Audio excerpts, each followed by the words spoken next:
ஒரு 10-20 குழந்தைங்க உயிர் ஒரு மருந்துனால போகிறதுன்றது ஏற்றுக்கொள்ளவே முடியாது. இந்த ஃபார்மா கம்பெனிஸ் வந்து இந்த மாதிரி கலப்பனை பண்ணது வன்மையாக கண்டிக்கத்தக்கது. அனைத்து மகளிர்கள் அதே மாதிரி இந்த குழந்தை வச்சிருக்கிறவங்க அம்மா கண்டிப்பாக பார்க்க வேண்டிய ஒரு வீடியோ தான் இது. ரொம்ப இம்பார்ட்டண்ட்டாக ஒரு இரும்பல் சிரப் குடித்து நீங்கள் நியூஸ்லாம் பார்த்துருப்பீங்க. ஒரு இரும்பல் சிரப்புனால பல குழந்தைகள் வந்து மத்திய பிரதேச மாநிலம் அதே மாதிரி ராஜஸ்தானில் வந்து உயிரிழந்திருக்காங்க. இந்த இரும்பல் சிரப்பு என்ன பண்ணுச்சு, ஏன் நம்ம ரொம்ப காஷனாக இருக்கணும் அப்படின்றது தான் இந்த வீடியோ. வாங்க வீடியோவில் செல்லலாம்.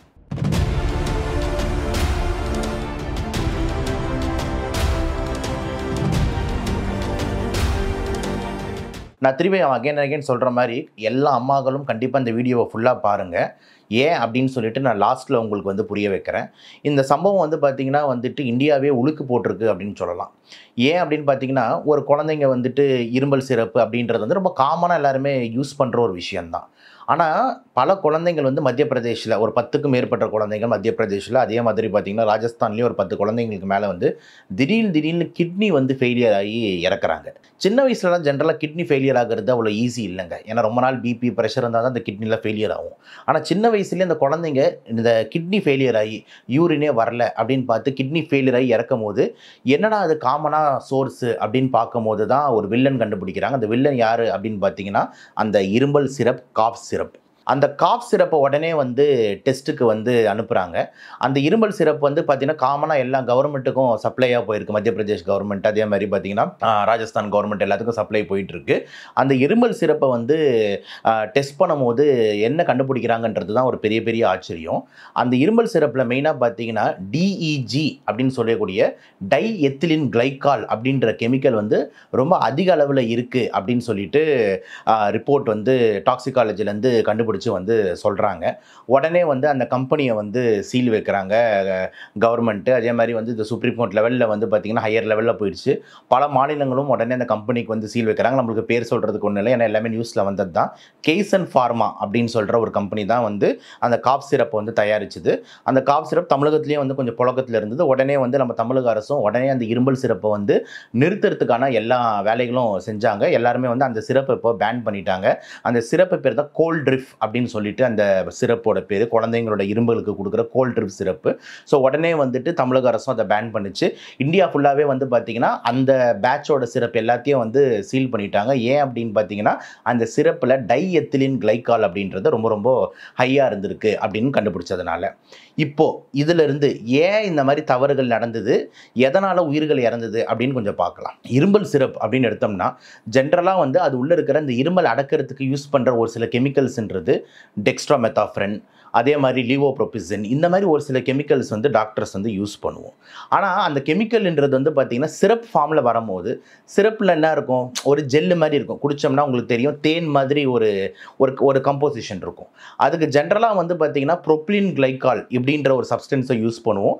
இல்லை கிளிசரின், அந்த தெரியுமா கிளிசரின், இந்த ஆலோவேரா கிளிசரின்லாம் தடவும்ல, அந்த மாதிரி ஒரு சப்ஸ்டன்ஸ் தான் யூஸ் பண்ணணும் ஆக்சுவலாக. ஓகே, ஆனால் இதெல்லாம் கொஞ்சம் காஸ்ட்லின்றதுனால ஒரு சில கரப்ட் ஃபார்மா கம்பெனிஸ், ஒரு சில திருப்பி வந்து சொல்கிறேன், ஒரு சில கரப்ட் ஃபார்மா கம்பெனிஸ் லாப நோக்கத்துக்காக இந்த ப்ரோப்ளின் கிளைக்காலையோ இல்லைனா கிளிசரினோ யூஸ் பண்ண விலை அதிகன்றதுனால சீப்பான அதே மாதிரி டேஸ்ட்டில், ஸ்மெல்லில், இந்த மாதிரிலாம் அதே மாதிரி இருக்கக்கூடிய ஒரு ஜெல்லி லைக் சீப்பான சப்ஸ்டன்ஸ் தான் இந்த டிஇஜி அப்படின்னு சொல்லக்கூடிய டை எத்திலின் கிளைக்கால். இந்த டை எத்திலின் கிளைக்காலை பற்றி ஒரு சின்னதாக சொல்கிறேன். ஜென்ரலாக இந்த டை எத்திலின் கிளைக்கால்ன்றது இண்டஸ்ட்ரீஸில் யூஸ் பண்ணுறாங்க, தொழில் இடத்துல யூஸ் பண்ணுறாங்க. ஒரு சால்வெண்ட்டாக, ஒரு ஆன்டி ஃப்ரீஸ் சப்ஸ்டன்ஸாக, இந்த மாதிரி வந்து கலப்பனை பண்ணுறதுக்கு, மாய்ஸ்சரைசிங்க்கு, இதெல்லாம் வந்து பார்த்திங்கன்னா இண்டஸ்ட்ரீஸில் தொழிற்சாலையில் யூஸ் பண்ணக்கூடிய ஒரு விஷயங்கள். இரும்பல் சிரப்பில் இது காணவே கூடாது, இது சற்றே கூட உள்ளே வரக்கூடாது அப்படின்றது இம்பார்ட்டன்ட் ரூல். ஏன்னா டை எத்திலின் கிளைக்கால்ன்றது டாக்ஸிக் சப்ஸ்டன்ஸ், ஏன்னா அது வந்து ஒரு பாய்சனஸ் சப்ஸ்டன்ஸ். டை எத்திலின் கிளைக்காலோட கெமிஸ்ட்ரி அப்படின்னு எடுத்து பார்த்தீங்கன்னா C4H10O3 அப்படின்னு சொல்கிற அதோட கெமிக்கல் ஃபார்முலான்னு இருக்கக்கூடிய டை எத்திலின் கிளைக்கால் ஒரு ஆல்கஹாலோட ஒரு derivative. Okay, diethylene glycol ஓல்னு முடியுதுல்ல, ஸோ அது வந்து இம்பார்ட்டன்ட். இந்த டை எத்திலின் கிளைக்காலை ஒரு மனிதர்கள் வந்து உண்டு கொண்டாங்க, குடித்தாங்க அப்படின்னா என்ன ஆகுதுன்னா உள்ளே போயிட்டு அந்த எத்திலின் கிளைக்கால்ன்றது டை எத்திலின் கிளைக்காலிக் ஆசிடாக மாறுது. ஓகே, அந்த கிளைக்கால்ன்றது வந்து பார்த்திங்கன்னா ஆசிடாக வந்து ஆல்டிஹைடாக மாறி ஆசிடாக மாறுது. இது வந்து பார்த்திங்கன்னா கிட்னிக்கு ரொம்ப ஆபத்தானது. ஸோ அப்போ இந்த டைஎத்திலின் கிளைகால் வந்து பார்த்திங்கன்னா டைஎத்திலிக் ஆசிடாக மாறும்போது நம்மளுக்கு கிட்னியை போய் பாதிக்குது. பாதிக்கும் போது வந்துட்டு கிட்னி வந்து செயலிழக்குது, கிட்னி ஃபெயிலியர் ஆகுது. கிட்னி ஃபெயிலியர் ஆகும்போது நம்மளுக்கு யூரின் வர்றது கம்மியாகுது. அதே மாதிரி உடம்புல இந்த கிரியாட்டினின் சொல்லக்கூடிய அளவுகள்லாம் ஏற ஆரம்பிக்குது. இப்படி ஆகும்போது வந்து பார்த்திங்கன்னா இந்த கிட்னி வந்து செயலிழந்து உயிர் வந்து இழக்கிறாங்க. இதில் ரொம்ப ஆபத்தானது வந்து குழந்தைங்க. ஏன் அப்படின்னா குழந்தைங்கள் வந்து இப்போ தான் இம்மெச்சூராக இருக்கவங்க, இப்போ தான் வளர்ந்துக்கிட்டு இருக்கவங்க, கிட்னி ஃபுல்லாக மெச்சூராக இல்லாததுனால ஈஸியாகவே கிட்னி வந்து இந்த குழந்தைங்களுக்கு செயலிழக்கிறதுக்கு வாய்ப்பு வந்து மிக கொஞ்சம் அதிகமாக வந்து இருக்குது. அதனால் ரொம்ப இம்பார்ட்டன்ட் பாயிண்ட் வந்து இதில் என்ன நடந்திருக்குன்னா, நல்ல சப்ஸ்டன்ஸான அந்த ஜெல்லி, இந்த காஃப் சிரப்பில் வரக்கூடிய ஜெல்லி சப்ஸ்டன்ஸான ப்ரோபிலின் கிளைகாலோ கிளிசரினுக்கு பதிலாக இவங்க டைஎத்திலின் கிளைகாலை அவங்களோட லாப நோக்கத்துக்காக சேர்த்ததுனால தான் இந்த 10-20 குழந்தைங்க வந்து வேற வேற இடத்துல உயிரிழந்திருக்கு. அந்த ஃபார்மாவை இப்போ வந்து உடனே ஸ்டாப் பண்ணியிருக்காங்க, சீல் பண்ணியிருக்காங்க. அந்த ட்ரக்ஸ் எல்லாம் வந்துட்டு பறிமுதல் பண்ணியிருக்காங்க. இன்னும் கேஸ் டெஸ்டிங் எல்லாம் இன்னும் தீவிரமாக வந்து அடைஞ்சிக்கிட்டு இருக்கு அப்படின்றது தான் வந்துட்டு இம்பார்ட்டண்டான கான்செப்ட். இந்த இடத்துல வந்து நம்ம சொல்லக்கூடிய விஷயங்கள் வந்து 2-3 இம்பார்ட்டன்ட் விஷயம். அதில் முதல் இம்பார்ட்டன்ட் விஷயம் போது டாக்டர்ஸான நம்ம என்ன பண்ணுறோம், ஒரு ஃபார்மா வந்து பார்த்திங்கன்னா ஒரு கம்பெனி வந்து கொடுக்குற மருந்தை வந்து நம்ம ட்ரஸ்ட் பண்ணி எழுதுகிறோம். பேஷண்ட்டை காப்பாற்றுற ஒரு இடத்துல ஒரு டாக்டர் இருக்காங்க. அப்போது அந்த மருந்துங்களை வந்து தர்றது வந்து யார் அப்படின்னு பார்த்தீங்கன்னா பெரிய பெரிய ஜாம்பவான் ஃபார்மா கம்பெனி. அந்த ஜாம்பவான் ஃபார்மா கம்பெனியில் இந்த மாதிரி ஒரு தவறுதல் நடக்கும்போது ரொம்ப அச்சமாக இருக்குது. ஸோ இந்த இடத்துல வந்து பார்த்திங்கன்னா பல்வேறு கேள்விகள் வருது. என்னென்னா, ஃபார்மா கம்பெனி வந்து பார்த்திங்கன்னா அந்த ட்ரக்கு ப்ரொடியூஸ் பண்ணி கொடுத்தாலும் அதை டெஸ்டிங் செஞ்சு அதை அப்ரூவ் பண்ணுறதுக்கு நிறைய ஏஜென்சிஸ் இருக்குது, நிறைய நிறுவனங்கள் இருக்குது. அதை டெஸ்ட் பண்ணுறதுல அந்த குவாலிட்டி செக்குன்னு சொல்லுவோம்ல, ஒரு பேட்ச் வந்து இப்போ ஒரு சாப்பாடே வெளியே வருதுன்னா அக்மார்க் முத்திரை, ஐஎஸ்ஓ முத்திரை, இதெல்லாம் எஃப்எஸ்எஸ்ஐ அப்படின்னு சொல்லுவோம்ல, இதெல்லாம் வந்து அந்த சர்டிஃபைடு சீல் இருக்குல்ல, அந்த மாதிரி இந்த ஃபார்மா ஒரு ட்ரக் வெளியே வரதுக்கு முன்னாடி பல ட்ரையல்ஸ் நடக்கும். அது வந்து எஃபிகசிலாம் கரெக்டாக ஆகிடும். அப்புறம் ட்ரக் ஓகே, ஆனால் அதுக்கப்புறம் அந்த சிறப்பாக பாட்டிலாக கன்வெர்ட் ஆகி வெளியே வந்து வரும்போது பல செக் யூனிட்ஸ் இருக்கும். இந்த மருந்து, இந்த பேட்ச் பர்ஃபெக்டாக இருக்கா, வேறு எதுவுமே கலப்பணம் நடக்கலை அப்படின்னு சொல்லிட்டு. அப்போ இதெல்லாம் வந்து பெரிய லெவலில் மிஸ் ஆகிருக்கு அப்படின்றது தான் இங்கே ஒரு பெரிய வந்து ஆச்சரியமான விஷயமா வந்து இருக்குது. அது வந்து பார்த்திங்கன்னா நம்ம சப்ளை செயின் நம்ம மக்கள்கிட்ட போய் ஃபார்மசியில் போய் சேருது, மெடிக்கல் ஷாப்பில் போகுது, எல்லா மெடிக்கல் ஷாப் டாக்டர் எழுதுறது அந்த சிறப்பு வந்து மக்களுக்கு வாங்குறாங்க. இன்னும் கொட்டுறோம் என்னன்னா, இது கவர்மெண்ட் ஹாஸ்பிட்டலில் தான் இந்த விஷயங்கள் வந்து கவர்மெண்ட் செயின்ஸ் ஆஃப் மத்திய பிரதேஷ் அண்ட் ராஜஸ்தானில் தான் அது நடந்து, அங்கே கவர்மெண்ட் ஹாஸ்பிட்டலில் உட்கொண்ட குழந்தைங்க வந்து பல உயிரிழந்தது ரொம்ப ஆச்சரியமாக இருக்குது. அந்தளவுக்கு ஒரு மெத்தனை போக்கில் வந்துட்டு கவர்மெண்ட் தானே செக் பண்ண மாட்டாங்கன்ற மாதிரி அந்த ஃபார்மா ஏஜென்சி சப்ளை பண்ணாங்களான்னு தெரியல. ஸோ இந்த இடத்துல நம்மளோட ரொம்ப முக்கியமான கண்டனம் வந்து பார்த்திங்கன்னா, தயவு செஞ்சு நம்ம டீல் பண்ணுறது வந்து ஒரு மக்களோட உயிரோட. அதனால் ட்ரக்ஸில் எந்த கலப்பணமும் இருக்கக்கூடாது, எந்த காம்ப்ரமைஸும் நடக்கக்கூடாது. ட்ரக்கில் வந்து ஒரு காஃப் சிரப்பில் வந்துட்டு ப்ரோபிலின் கிளைகாலோ இல்லைனா வந்து பார்த்திங்கன்னா கிளிசரின் தான் ஆட் பண்ணி வரணும், அதுதான் ஆட் ஆகணும். ஆனால் அதை விட்டுட்டு சீப்பாக கிடைக்குதுன்னு இந்த டைஎத்திலின் கிளைகால் ஆட் பண்ணிங்கன்னா பச்சில குழந்தைங்கள் இறந்தது யாருனாலையும் மன்னிக்க முடியாது. இந்த தவறு அடிக்டிவ் பண்ணது, செக் பண்ணாம விட்டவங்களுக்கு கடுமையான தண்டனை கொடுக்கணும் அப்படின்றது நம்மளோட மெயின் பார்வை.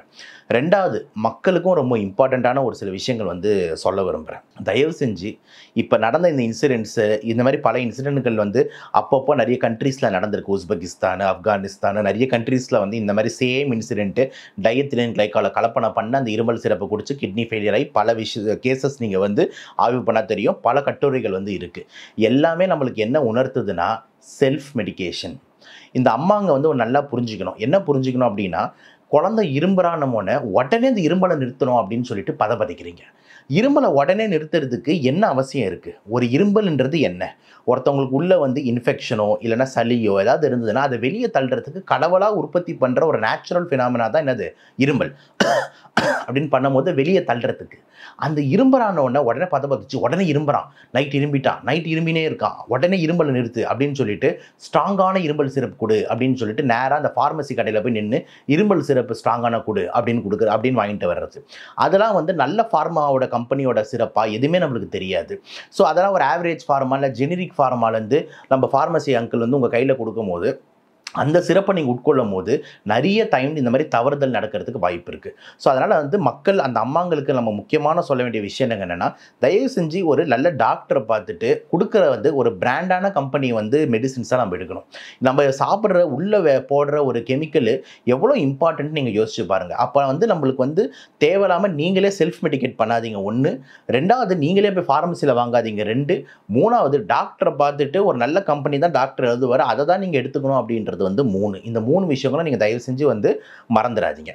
அதே மாதிரி இப்போ கவர்மெண்ட்டு, தமிழக அரசு எல்லாருமே என்ன அறிக்கை விட்டுருக்காங்கன்னா, 2 வயசுக்கு கீழ இருக்கிறவங்களுக்கு இருமல் சிரப்பே குடுக்கக்கூடாதுன்னு ஒரு ரூல் கொண்டு வந்துட்டாங்க. இது இன்னொரு பெரிய ஆச்சரியம்.